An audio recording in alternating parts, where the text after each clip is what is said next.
So in this topic I am going to discuss about solid waste management. So there are three kinds of solid waste present: municipal solid waste, industrial solid waste and biomedical or hospital solid waste. So what are municipal solid waste? Municipal solid waste include garbage, which is highly decomposable objects such as food, trash and rubbish, which are slowly decomposable items such as paper, glass or metal objects. So commonly solid waste includes trash or garbage consisting everyday items. Now let us talk about industrial solid waste. So in the majority of cases it is termed as hazardous waste, as they may contain toxic substances that are corrosive, highly inflammable or react when exposed to certain things, example gases. So basically the wastes which are generally generated from industries, which is termed hazardous waste, as they may contain toxic substances which are highly inflammable or may react when exposed to certain gases. Now about biomedical waste or hospital waste.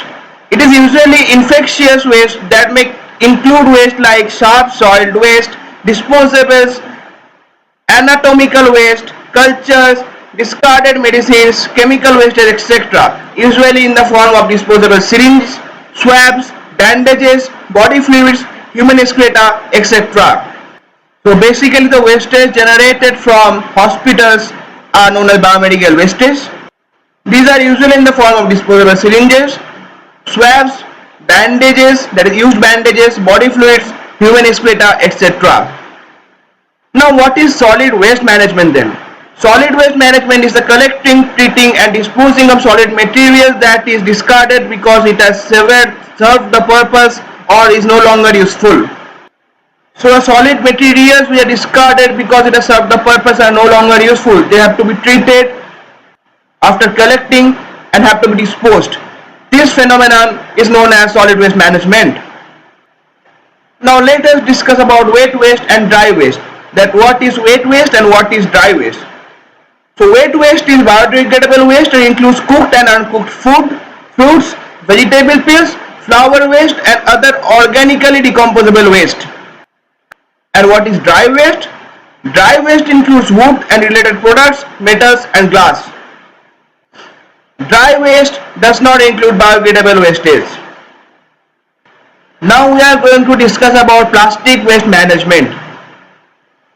Here we will discuss about some facts about plastic waste generation in India, the plastic waste management rules in India and its salient features.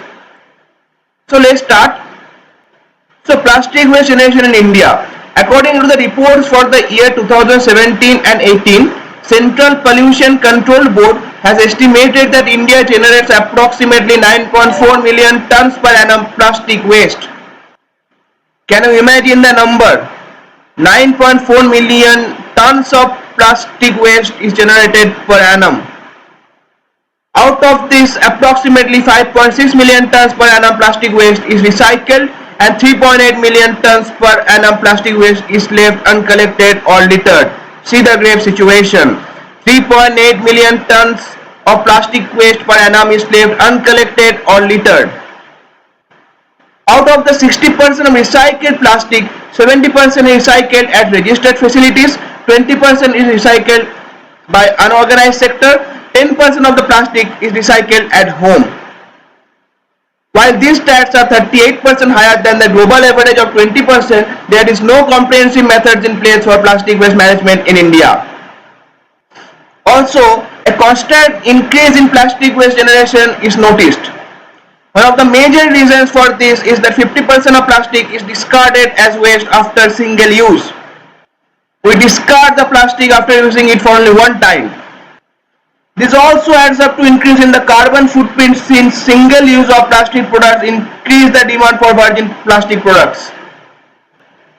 Now we will discuss about plastic waste management rules in India and its salient features.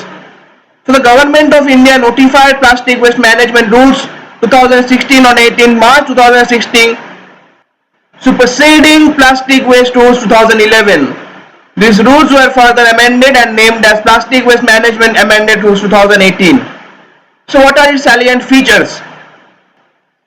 These rules shall apply to every waste generator, local body, gram panchayat, manufacturer, importer, producer and brand owner. All these players like waste generator, local body, gram panchayat, manufacturer, importer, producer and brand owner, everybody should follow these rules. Carry bags made of virgin or recycled plastic shall not be less than 50 microns in thickness. The provision of thickness shall not be applicable to carry bags made of compostable plastic complying.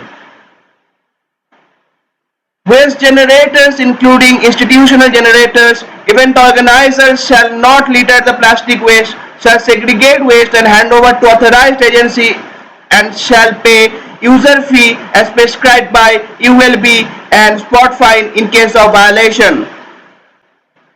Another feature is local bodies shall encourage use of plastic waste for road construction or energy recovery or waste to oil or co-processing in cement mills, etc. It shall be responsible for development and setting up of infrastructure for segregation, collection, storage, transportation, processing and disposal of the plastic waste either on its own or by engaging agencies or producers. Another feature is that producer, importers and brand owners need to work out modalities for waste collection systems for collecting back the plastic waste within a period of 6 months in consultation with local authority, state urban development department and implement with 2 years thereafter. State Pollution Control Board shall be the authority for enforcement of the provisions of PWM rules 2016 relating to registration, manufacture of plastic products and multi-layered packaging, processing and disposal of plastic wastes. Concerned secretary in charge of urban development of the state or union territory and concerned gram panchayat in the rural area of the state or union territory shall be the authority for enforcement of the provisions of plastic waste management rules. Rules relating to waste management by waste generator, use of plastic carry bags, plastic sheets or like covers made of plastic sheets and multi-layered packaging. The district magistrate or deputy commissioner shall provide the assistance to SPCs, PCCs, secretary in charge, urban development department and gram panchayat under his jurisdiction whenever required for enforcement of provisions for PWM rules 2016. So this is all about the salient features of plastic waste management. Now we are going to discuss about the 4 R's, that is reduce, reuse, recycle and recovery. So what is reduce? Reduce is lowering the amount of waste produced. What is reuse?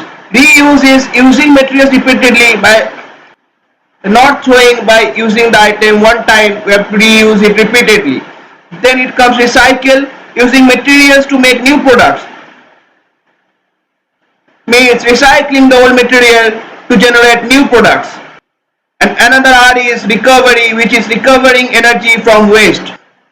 The most favored option is to reduce the amount of waste produced and the least favored option is recovery. The least favored option is safe disposal of waste to landfill.